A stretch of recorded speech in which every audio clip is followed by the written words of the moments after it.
नमस्कार, मैं दिव्यांशी श्रीवास्तवा अब सभी का स्वागत करती हूँ स्टडी आईक्यू पे।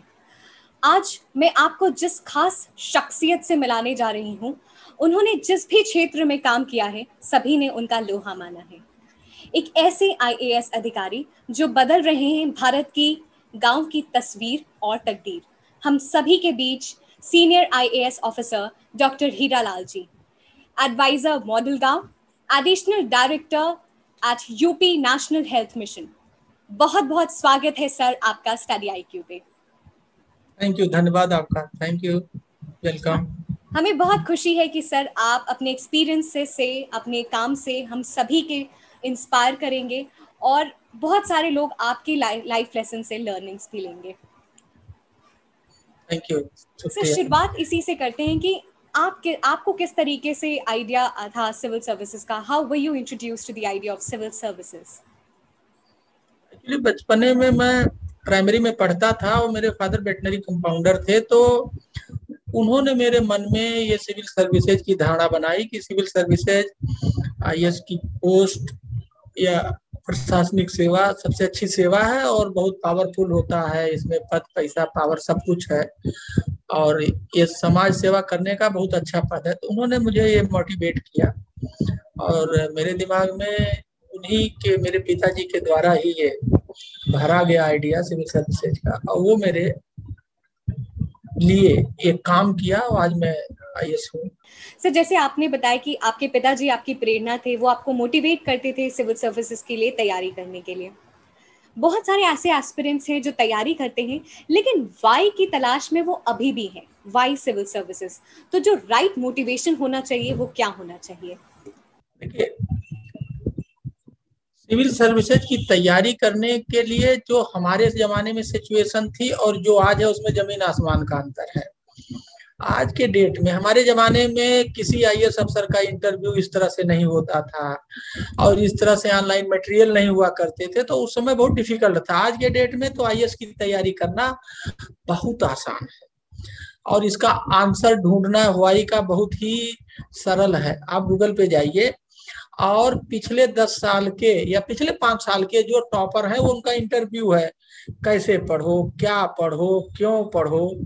जो सफल हो जाते हैं, जो बच्चे जो सेलेक्ट हो जाते हैं, उनका बहुत इंटरव्यू आता है। यूट्यूब पे बहुत सारे मटेरियल है, तो आप जाइए यूट्यूब पे, उनके मटेरियल ऑनलाइन देख लीजिए, सुन लीजिए, पढ़ लीजिए, नोट बना लीजिए और आपको अच्छी गाइडेंस मिल जाएगी। एक बात। दूसरी बात, सभी आईएएस ऑफिसर्स ऑनलाइन है, आप उनसे संपर्क करिए कि आप हमें मेंटरिंग कर दीजिए। तो आप 10-12 से संपर्क करोगे तो 2-4 लोग आपको फ्री ऑफ कास्ट मेंटरिंग के लिए तैयार हो जाएंगे। तो आपको बिल्कुल एक सक्सेसफुल आईएएस अफसर, एक सक्सेसफुल एडमिनिस्ट्रेटर आपका फ्री ऑफ कास्ट मेंटरिंग करेगा। ये भी एक बहुत आसान हो गया है। सर अभी आप एक आईएएस ऑफिसर हैं, हम आपकी थोड़ी सी अर्ली लाइफ के बारे में जानना चाहते हैं। When you were growing up and you had this idea of getting into civil services. देखिए, मैं गांव, मेरा जनपद उत्तर प्रदेश का बस्ती जिला है और बस्ती जिले में एक ब्लॉक है बागड़ी और वहाँ एक गांव ब्लॉक है साऊ घाट, उसमें एक गांव है बागड़ी। तो मेरा गांव बागड़ी है और मैं वहीं से 1 से 8 तक प्राइमरी स्कूल में पढ़ा। उसके बाद एक स्कॉलरशिप होती थी, उसमें 100 रुपया पर मंथ मिलता था, हॉस्टल मिलता था। और मैंने, और एक ब्लॉक से केवल एक लड़के का सिलेक्शन होता है, एक स्टूडेंट का, तो उससे मेरा सिलेक्शन हुआ और मैं फिर आ गया जीआईसी बस्ती में। मुझे हॉस्टल मिला और 100 रुपया स्कॉलरशिप मिलता, तो वहां मैं 9th से लेकर 12th तक पढ़ा। तो मेरा जो 1 से 12 तक की पढ़ाई है वो बस्ती की है। 1 से 8 तक मैं प्राइमरी में अपने गांव के बगल में प्राइमरी स्कूल था, वहां पढ़ता था। और उसके बाद 9 से 12 तक बस्ती का जो जिला मुख्यालय है, बस्ती का हेडक्वार्टर है, वहां पे जो जीआईसी है, 9 से 12 तक मैंने वहां हॉस्टल में रह के पढ़ाई की। ये मेरा अर्लियर बैकग्राउंड है। उसके बाद मैं बीटेक किया पंतनगर से, फिर एमटेक किया आईटीबीएचयू से, और इस तरह से फिर वहीं से मेरा सिलेक्शन पीसीएस में हो गया। फिर एनटीपीसी में 1.5 साल रहा और फिर 2010 में मेरा प्रमोशन आईएएस में हो गया। तो ये मोटा मोटा जर्नी है। सर आपने जिस तरीके से बताया कि जर्नी आपकी एक गांव से शुरू हुई और आज आप एक आईएएस ऑफिसर हैं, अभी तक के पूरे एक्सपीरियंस में सबसे चैलेंजिंग टास्क आपको क्या लगा? सबसे चैलेंजिंग टास्क ये है कि जनता के और एडमिनिस्ट्रेशन के बीच बहुत बड़ा गैप है। एडमिनिस्ट्रेशन की जो पूरी व्यवस्था है वो जनता के लिए है, और जनता और एडमिशन के जो गैप है, कोई जनता किसी अधिकारी से जाता है तो डरता है, वो अपनी बात नहीं कह पाता है। और तो ये जो गैप है ये बहुत बड़ा चैलेंज है, कैसे इसको कम किया जाए। ये मेरे समझ से जो जनता और एडमिनिस्ट्रेशन के बीच गैप है ये बहुत बड़ा चैलेंज है, और इसको कम करने के लिए लोग सोचते भी नहीं, वो उनको एहसास ही नहीं है कि कोई गैप है, लेकिन बहुत बड़ा गैप है और इसको सोचना चाहिए और इसको कम करना चाहिए। एक एडमिनिस्ट्रेटर को जनता के बीच घुस करके एडमिनिस्ट्रेशन करना चाहिए, बट सामान्यतः वो जनता से दूरी बना के एडमिनिस्ट्रेशन करते हैं, इसीलिए गवर्नेंस गुड गवर्नेंस में कन्वर्ट नहीं हो पाती। सर, आपने भी ये चैलेंज की बात कही और बिल्कुल ये आम धारणा है, ये गैप बहुत ही ज़्यादा है। लेकिन मैं सभी को बता दूं कि हमने कई सारे ऐसे पॉलिटिशियंस को देखा है जनता के बीच जाके वो जनता दरबार करते हैं, लेकिन आज मैं हीरालाल सर के बारे में बता दूं तो वो भी जनता दरबार लगाते थे। वो अपने सभी अधिकारियों को लेकर जाते थे और जो भी प्रॉब्लम्स लोगों की होती थी वो आके डायरेक्टली अलग अलग अधिकारी से बात करते थे। सर, ये आइडिया कहाँ से आया आपके बीच कि जनता के बीच में जाना है? देखिए, ऐसा है कि जो एडमिनिस्ट्रेशन है हमारी जो है सामाजिक दुकान है, सोशल, हम लोग सोशल मार्केटियर हैं और हम लोग सोशल प्रोडक्ट बेचते हैं। वो सोशल प्रोडक्ट कोई आइडिया हो सकता है, कोई स्कीम हो सकती है, कोई बेनिफिट की स्कीम हो सकती है। तो हमारा ये जो सोशल प्रोडक्ट है जो हम डिफरेंट डिपार्टमेंट में बनाते हैं वो किसके लिए बनाते हैं? जनता के लिए। जनता उसकी परचेजर है, परचेज करती है, और हम उसको कोई पैसा नहीं लेते हैं, हम ये प्रोडक्ट उसे फ्री ऑफ कॉस्ट देते हैं। हमारा क्या, हमें क्या चाहिए? हमें चाहिए वेलफेयर ऑफ द सोसाइटी। तो हम फ्री में अपने प्रोडक्ट को जनता को देते हैं और जनता की भलाई ही हमारा मुनाफा है। ठीक है, तो अगर जनता और जनता खरीदार है, जनता हमारे पास आएगी नहीं, जनता आएगी तो डर के आएगी, हमें बताएगी नहीं, तो हमारी दुकान नहीं चलेगी। जो हमारी ये सामाजिक दुकान है ये नहीं चलेगा। तो अगर हमें अपनी ये सामाजिक दुकान जिसको गवर्नेंस कहते हैं इसको चलाना है तो जनता के बीच जाना ही जाना है। और जनता के बीच जाने का मुराद है कि आप कुर्सी पे बैठे हो, वो नीचे बैठा है, तो कम्युनिकेशन नहीं होगा। सब जमीन पे बैठो और वहां लोकल भाषा में बात करो, वहां के जैसा देश वैसा भेष वैसी भाषा, जिससे कि आप कनेक्ट कर सकें, उसे लगे कि हाँ ये अधिकारी कोई बाहर का नहीं है, हमारे घर का है, और दिल खोल के आपसे अपनी बात कह सके और दिल खोल करके अपनी समस्या को समझा सके। और जब वो दिल खोल के आपसे बात करेगा, अपनी समस्या समझाएगा, तभी आप उसको समुचित समाधान दे पाएंगे। तो अगर आपको अच्छा गवर्नेंस करना है, जनता की समस्याओं को हल करना है और देश का विकास करना है, तो आपको जनता के बीच जाना होगा और जनता के बीच में रह करके, जनता के बीच में घुस करके ही काम करना चाहिए। सर, जैसे आप बता रहे थे कि जो एक्चुअल आईएएस अधिकारी का काम है वो जनता के बीच जाके उनकी प्रॉब्लम सुनना है और वेलफेयर की पूरी बातें। सर, कोई ऐसी घटना जो आप हम सभी के साथ शेयर कर सके जो आपको दिल तक छू गई थी, जो आप तक आई एंड इट गॉट रिजॉल्व्ड? कोई इसका मतलब, क्योंकि हम जनता के बीच हमेशा जाते हैं और जनता के बीच बैठते हैं, तो हमारा तो माइंड सेट ही है, हमारा कोई ईगो नहीं है कि हम बहुत बड़े अफसर हैं या आईएएस हैं। हम तो अपने आप को एक गांव का एक सिंपल आदमी मानते हैं। एज ए कलेक्टर भी मुझे कभी ऐसा महसूस नहीं हुआ कि मैं कलेक्टर हूं, मैं बहुत पावरफुल हूं। और हमारे वो जनता में मेरे से चपरासी भी बात करता था, रिक्शा ड्राइवर भी बात, कोई भी आए वो बात कर ले और मैं उसको बहुत ध्यान से सुनता था। एक बात। दूसरी बात, मेरे दिमाग में एक बात जरूर है कि last man of the line, अगर गरीब है तो मैं उसे ज्यादा ध्यान देता हूं, उसकी बात और गौर से सुनता हूं, क्योंकि ये जरूरत है। तो ये जो मेरा मनोभाव है कि जो गरीब है और जो अपनी बात को नहीं कह सकता, उसको कम्युनिकेशन नहीं अच्छा पता है, तो मैं उसे ज्यादा तरजीह देता हूँ और ज्यादा ध्यान देता हूँ। सब भारत गांव का देश है। जब भी कुछ इलेक्शन होता है, बहुत सब कोई भी मुद्दे पे गांव की बात हम जरूर करते हैं, लेकिन स्मार्ट सिटीज की बात करते हैं। आप मॉडल गांव के मानक सलाहकार और संरक्षक हैं। क्या प्रेरणा आपको मिली मॉडल गांव के लिए? ऐसा है, मैं बांदा में कलेक्टर था अगस्त 18 से लेकर के फरवरी 20 तक, करीब 18 महीने। वहाँ हम लोगों ने 20-22 प्रयोग किए और सारे प्रयोग हिट रहे। जैसे चुनाव में हम लोगों ने डेमोक्रेसी मजबूत किया और हमारा 10% से ज्यादा वोटिंग परसेंटेज बढ़ा। पानी पे हम लोगों ने जनता की सहभागिता से वाटर कंजर्वेशन अभियान चलाया, तो 1 मीटर 35 सेंटीमीटर पानी का वाटर टेबल बढ़ा।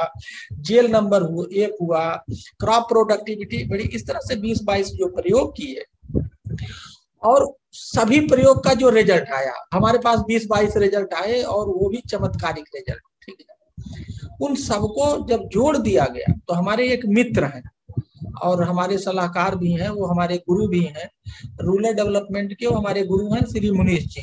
उनको मैंने 2-3 बार बाधा भी बुलाया, अगर कोई बात होती मैं उनसे सलाह लेता हूँ। जब मेरा ट्रांसफर हुआ वहां से फरवरी में, तो उन्होंने ये 20-22 के रिजल्ट को जोड़ा और कहा साहब ये देखिए, ये तो प्रोडक्टिविटी बढ़ गई, पानी बढ़ गया, जेल नंबर 1 हो गया।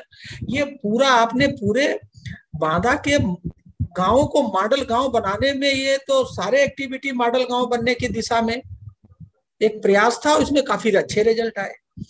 फिर हम लोगों ने उन्हीं की राय पे मॉडल गांव का जो उन्होंने कॉन्सेप्ट नोट बनाया, उसको हम लोगों ने सोशल मीडिया पे डाला।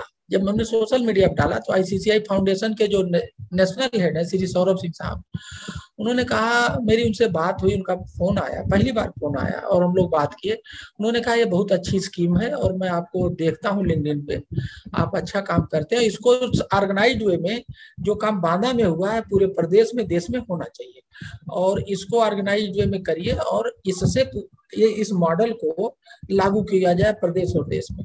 वहीं से इसकी शुरुआत हुई। मुनीष जी ने इसका प्रोजेक्ट बनाया और आईसीसीआई फाउंडेशन इसको सपोर्ट कर रहा है। मैं इसका ऑनरेरी मेंटर हूँ, मुनीष जी भी उसके ऑनरेरी प्रेसिडेंट हैं और इसका एक ऑफिस है, उसकी एक सीईओ है, 4-5 लोगों का ये छोटी सी यूनिट है and they are running this model गांव operation in a systematic way to implement it in the state of Uttar Pradesh, in the country and abroad also, because everything we are doing online, online की कोई boundary नहीं है। Sir, जैसे model गांव की आपने बात बताई, बांदा के सभी गांव को आपने अलग अलग सेगमेंट्स में आपने उन्हें अपग्रेड किया और वो इंटीग्रेशन था एक मॉडल गांव का। अभी आप बहुत सारे मॉडल गांव को मॉडल गांव में ट्रांसफॉर्म कर रहे, क्या एक्शन एजेंडा है? जैसे आपने बताया कि सभी ऑनलाइन आप कर रहे, एक्शन एजेंडा क्या ड्राफ्ट है? देखिए, मॉडल गांव को हम लोगों ने बहुत सिंपली 3 पार्ट में बांटा है। Part 1 village manifesto. Village manifesto का काम है गांव में डिमांड फॉर डेवलपमेंट। गांव में लोगों को ना तो विकास की जानकारी है और ना के विकास के मुद्दों की जानकारी है, जो उनको जानकारी है वो अधूरी है और there is no demand for development. गांव से कोई डिमांड नहीं है, वो कहते हैं नाली बना दो, खड़ंजा करा दो, ये विकास का ये बहुत छोटा सा काम है। तो हम लोगों का पार्ट 1 है विलेज मैनिफेस्टो। ऑनलाइन कोई भी विलेज मैनिफेस्टो अपना हमारे मॉडल गांव की साइट से बना सकता है और उससे एक हम गांव में इन्वायरमेंट बिल्ड करते हैं, उससे हम डिमांड फॉर डेवलपमेंट क्रिएट करते हैं और गांव के हर आदमी को विकास से जोड़ते हैं, वो कनेक्ट करते हैं।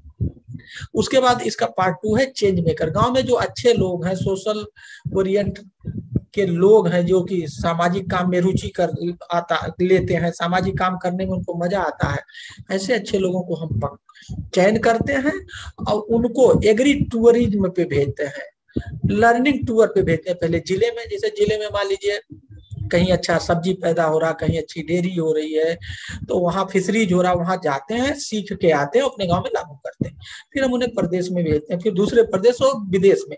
इसमें जो खर्चा आएगा वो पूल करेंगे आपस में, जो लोग जाएगा देखने।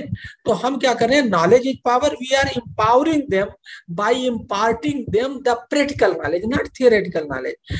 If any person is going to visit a profit making dairy, meaning thereby he is going there to learn the practical knowledge।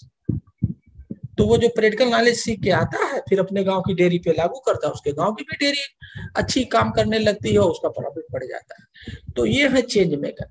और पार्ट 3 इसका है फार्मर प्रोड्यूसर कंपनी। भारत सरकार का एक बहुत अच्छा काम है, बहुत अच्छी स्कीम है कि गांव के लोग मिलके फार्मर प्रोड्यूसर कंपनी बनाएं और उसे चलाएं और गांव के घाटे को मुनाफे में बदल दें, जिससे कि गांव के लोग गांव में ही रहना पसंद करें। तो part 1 is village manifesto to build up the environment of the village development.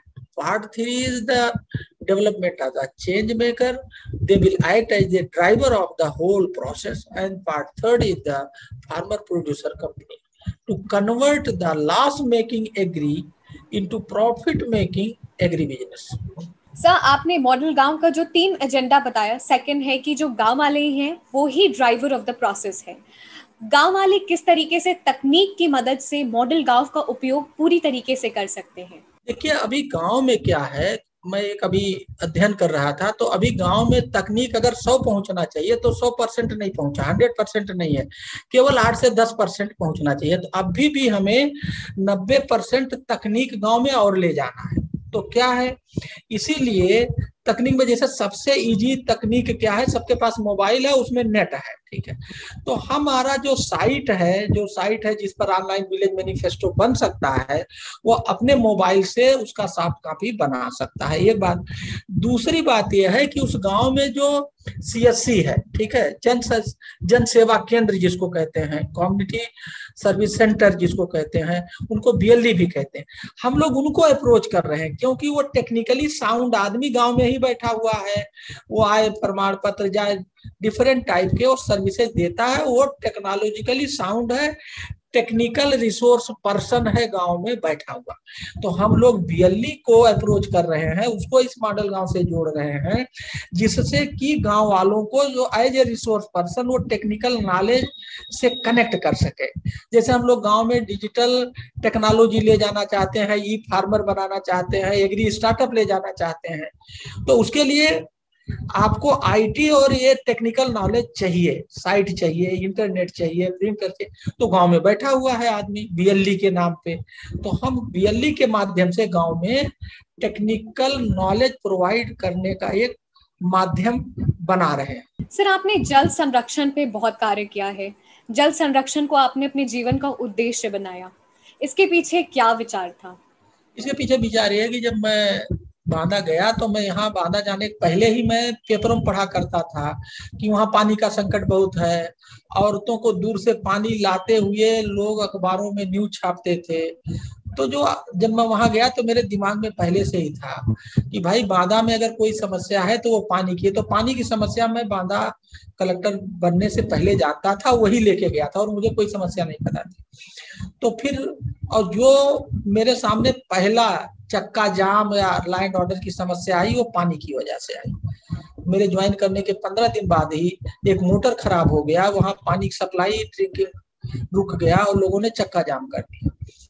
तो फिर जब वो चक्का जाम हुआ, मेरे सामने बात आई, तो मैंने पूछा, अपने SDM को भेजा, तो उसने बताया साहब यहाँ तो पता किया, बताया गर्मियों में तो यहाँ रोज DM को चूड़ी भेंट करते हैं, गगड़ी फोड़ो आंदोलन चलाते हैं, और साहब यहाँ DM साहब गर्मी में आराम से नहीं रह पाते हैं, वो लाइट ऑर्डर रहती है। तो हमने सोचा, अगस्त में मैं गया था कि अगस्त में ये हाल है तो आगे गर्मी, तो हमने फिर वहीं से इसकी शुरुआत करी, फिर अध्ययन किया। तो सबसे पहले मैंने ग्राम प्रधान सचिव और लेखपाल, ग्राम सचिव, ग्राम लेखपाल और प्रधान की एक बैठक बुलाई बांदा एग्रीकल्चर यूनिवर्सिटी में, और एक पानी के एक्सपर्ट महेंद्र मोदी जी जो IPS अफसर हैं, उस समय DG थे, उनको बुलाया, उनका पानी पे बहुत काम।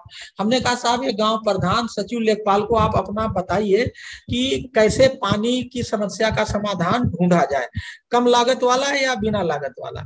और वहीं से शुरुआत हुआ और धीरे धीरे एक के बाद एक्टिविटी करते गए, सीखते गए, नॉलेज गेन करते गए और धीरे धीरे कारवा बनता गया और जनता इस कारवा से जुड़ती गई।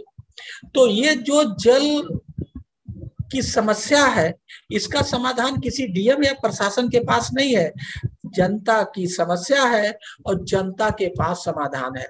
जब तक जल की समस्या से जनता नहीं जुड़ेगी तब तक इसका जो समाधान है, जो हम चाहते हैं वैसा समाधान नहीं मिलेगा। और जब जनता जल की समस्या के समाधान में जुड़ जाएगी, जब सरकार और जनता एक होकर के समस्या से लड़ेगी जल की, तो जो चाहेगी वैसा समाधान मिलेगा। और रिजल्ट भी सभी के सामने रहा कि 1 साल के अंदर ही बांदा का जो वाटर टेबल था वो 1 मीटर 34 सेंटीमीटर तक बढ़ गया। जी सर, आपने जिस प्रकार बताया कि समस्या तब नहीं रहेगी अगर सरकार और जनता एक साथ मिलकर किसी समस्या का सामना करे, किस प्रकार आपने जल आंदोलन को जन आंदोलन में बदला? देखिए, ऐसा है कि ये सब बातें ट्रस्ट की है, ठीक है। तो ये जल आंदोलन मेरा पहला एक्टिविटी नहीं था। इसके पहले मैंने स्टार्टअप इनोवेशन की एक समिट की, और वो 3 दिन की समिट थी। वो इतना शानदार हुआ, और कि उस पूरे बुंदेलखंड में कभी भी ऐसा इवेंट नहीं हुआ था। 135 स्टार्टअप बुलाए थे, और उसमें हम स्कूल के बच्चों को, किसानों को, गांव-गांव से लोगों को बुलाते थे, और 3 दिन का था। उसी स्टार्टअप इनोवेशन की समिट से लोगों को लगा कि ये जो जिलाधिकारी आए हैं, ये वास्तव में हमारी जितनी भी बांदा की समस्याएं हैं उसका समाधान ये दिल और दिमाग से कर रहे हैं। ये दिखावा नहीं कर रहे हैं, ये डीएम गिरी नहीं कर रहे हैं, बल्कि बांदा के मुखिया या परिवार के रूप में कर रहे हैं। तो वहां से हमारा एक ट्रस्ट लोगों में बढ़ा कि ये डीएम, हमारे और जनता के बीच एक विश्वास पैदा होने की शुरुआत हो गई। उसके बाद फिर चुनाव आ गया। हम लोगों ने वहां एक अभियान चलाया, 90% हो मतदान, बांदा बने देश किसान। वो बहुत सफल रहा, पूरे प्रदेश में हाईएस्ट बढ़ा, लोगों ने खूब एंजॉय किया। अब हमारा ट्रस्ट लेवल, तो हमारे और जनता के बीच गैप बिल्कुल कम हो गया। इसके बाद फिर हमने पानी उठा लिया, कुआं तालाब में पानी लाएंगे, बांदा को खुशहाल बनाएंगे। अब तो कोई गैप था ही नहीं। ये लोगों को पता था कि डीएम साहब एक के बाद एक समस्या को उठाएंगे, और जनता और पूरा जिला प्रशासन मिल करके उस समस्या से लड़ाई लड़ेंगे और विजय पाएंगे। तो ये जो ट्रस्ट होता है केवल ये काम से नहीं होता है, ये धीरे धीरे बढ़ता है। और इस तरह से पहले हमने स्टार्टअप इनोवेशन से कुछ जनता का विश्वास जीता। उसके बाद चुनाव, मई में जो चुनाव था लोकसभा का, उससे कुछ चुनाव जीता। उसके बाद तो फिर उस दिशा में दौड़ शुरू हो गई, और उसके बाद वाटर कंजर्वेशन का अभियान शुरू हुआ। फिर हमारे उनके बीच कोई गैप नहीं रहा, और ये सबको पता था कि डीएम साहब एक समस्या का समाधान ढूंढ करके दे देंगे, फिर अगला कुछ उठा लेंगे। तो लोगों को एक लोगों को मजा आने लगा, और लोगों को ये लगने लगा कि नहीं, धीरे धीरे हमारी समस्याएं कम हो रही हैं, हल निकल रहा। बिल्कुल सर, जिस तरीके से आपने बताया कि जनता का आप पर किस प्रकार ट्रस्ट बन रहा था, इसके पहले भी हमने जिक्र किया कि हम मानते हैं सिविल सर्विस जो आईएएस अधिकारी होते हैं वो नॉन अप्रोचेबल होते हैं, बट सर के एक्सपीरियंसेस और जो भी इनको जनता का प्यार मिला उससे कह सकते हैं कि you are definitely people's officer. Sir, आगे चलते हैं और बात करते हैं। आप एडिशनल डायरेक्टर हैं नेशनल हेल्थ मिशन यूपी के। क्या प्लान है, किस तरीके से जो भी हेल्थ से रिलेटेड पॉलिसीज हैं, स्कीम्स हैं, किस प्रकार इम्प्लीमेंट की जा रही? ये जो नेशनल हेल्थ मिशन या जो हेल्थ की पॉलिसीज है, इस समय तो सबका देखिए, पिछले 1 साल से जब से मैं यहाँ आया हूँ तो सारा फोकस तो कोविड से बचाव पे है, ठीक है ना। तो फेज 1 आया, उससे हम लोगों ने काफी अच्छी लड़ाई लड़ी और हमें सफलता मिला। फेज 2 में जो स्थिति है उससे हम सभी लोग अवगत हैं, और अब हमारे सामने फेज 3, कोरोना का जो फेज 3 आने का बात हो रही है, उसकी पूरी तैयारी चल रही है, जिससे कि जो फेज 2 में हमें थोड़ी सी परेशानी बढ़ी, वो परेशानी फेज 3 में ना आए, इसको लेके हर स्तर पे हर तरह की तैयारी चल रही है, और हमें इसमें सफलता मिलेगा। और फेज 3 में हमारे साथ कोई दिक्कत नहीं होगा, ऐसा मेरा मानना है, क्योंकि हमारी तैयारी बहुत मजबूत तरीके से चल रही है और हो रही है। सर, यूपी में वैक्सीनेशन की ड्राइव करें तो बहुत ही अच्छे रिजल्ट्स हैं, लेकिन फिर भी हमने कई बार ऐसे अनएजुकेटेड पीपल में जिन पे बहुत ज़्यादा अवेयरनेस नहीं है, उनमें गलत भ्रांतियां फैलाई जा रही हैं। उनकी अवेयरनेस के लिए किस प्रकार काम हो रहा? ये हम लोगों ने यहाँ जो है पोलियो में बहुत अच्छा काम किया, पोलियो मुक्त भारत बनाए थे, तो हमें उसमें भी इसी तरह की दिक्कतें आती थी, ठीक है। तो हम लोगों को इसका अच्छा खासा अनुभव है। और पोलियो का एक बहुत लंबा अंतराल तक ये कार्यक्रम चला था, 10 साल तक। तो हमारा पूरा जो इस वैक्सीनेशन, वो भी एक वैक्सीनेशन था, इस वैक्सीनेशन में जो लोग लगे हैं उनको बहुत रिच अनुभव है कि अगर कोई अफवाह फैलाएगा तो क्या करना है, कोई दिक्कत करेगा तो क्या करना। तो जो हमारा वो अनुभव वो हमारे काम आ रहा है और हम लोग इसमें काम कर रहे हैं इस तरह से। सर, हमने बहुत सारे आपके प्रोजेक्ट्स की बात की, किस तरीके से आपने रियली एक चेंज मेकर की तरह काम करके आपने उसे ग्राउंड लेवल पे इम्प्लीमेंट किया। चैलेंजेस की बात की, कोई ऐसा मोमेंट जो आप उसको फिर से रिलिव करना चाहते हो? जिंदगी में अगर चैलेंजेज ना आए तो मजा ही नहीं आता है। और जो चैलेंज नहीं ले सकता है या जो चैलेंज को अच्छा नहीं मानता है वो कभी शक्तिशाली और मजबूत नहीं हो सकता। Every crisis is an opportunity, my this is the formula of my life.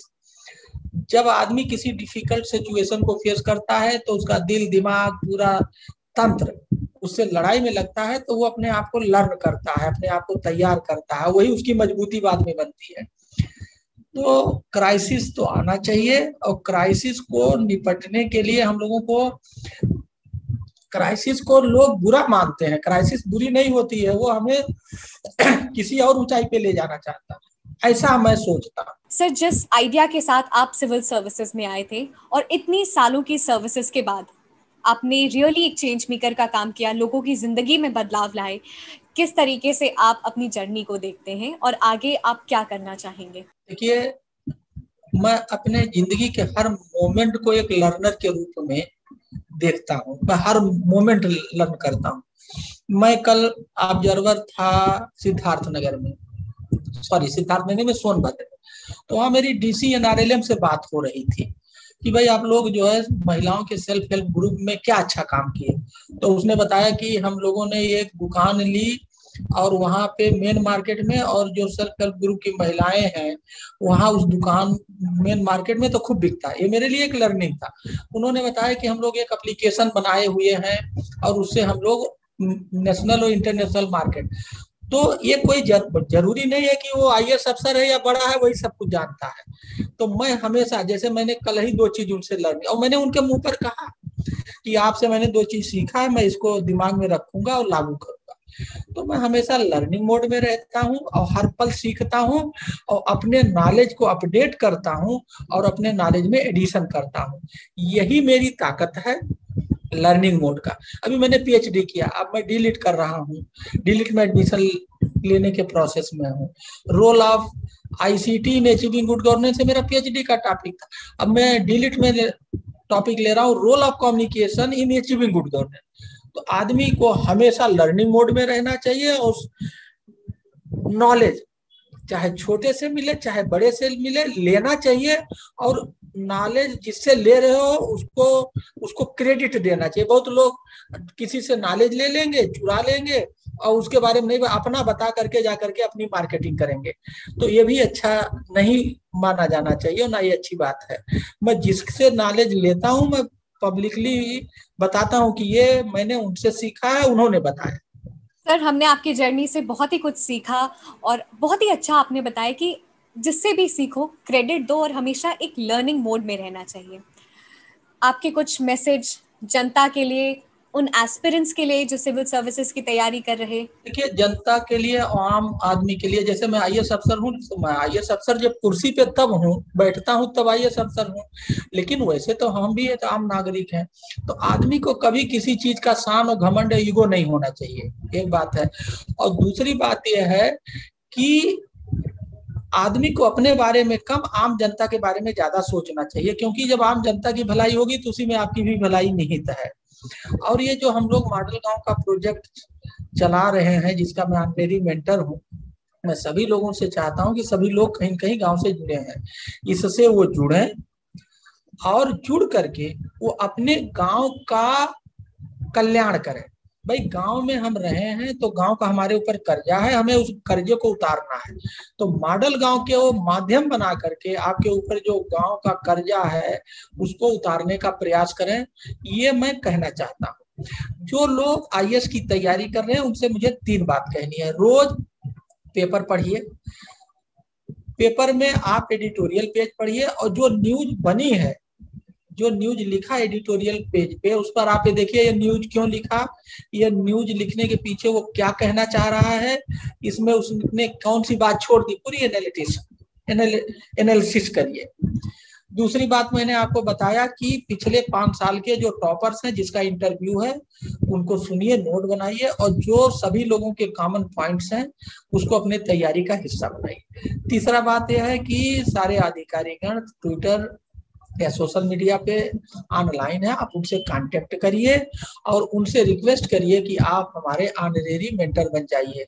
वो आपको अपने अनुभव के आधार पे आपकी मेंटरिंग करेंगे। तो अगर आप ये तीनों चीज कर लीजिए तो आपका प्रिपरेशन बहुत आसान हो जाएगा और ये बहुत आसानी से हो सकता है। Thank you so much sir for joining us in this interview session. आपने बहुत ही अच्छे से सभी एस्पिरेंट्स को समझाया कि किस तरीके से राइट अप्रोच के साथ प्रिपरेशन करनी है, और अपने एक्सपीरियंसेस से बहुत इंस्पायर किया कि कितनी इनरिचिंग है ये सर्विस। इसलिए जितनी मेहनत हो सके आइए और कुछ करिए अपने देश के लिए। Thank you once again sir for joining us and we wish you good health. Thank you, शुक्रिया आपका ये वार्ता करने के लिए और बात को शेयर करने के लिए। धन्यवाद, थैंक यू।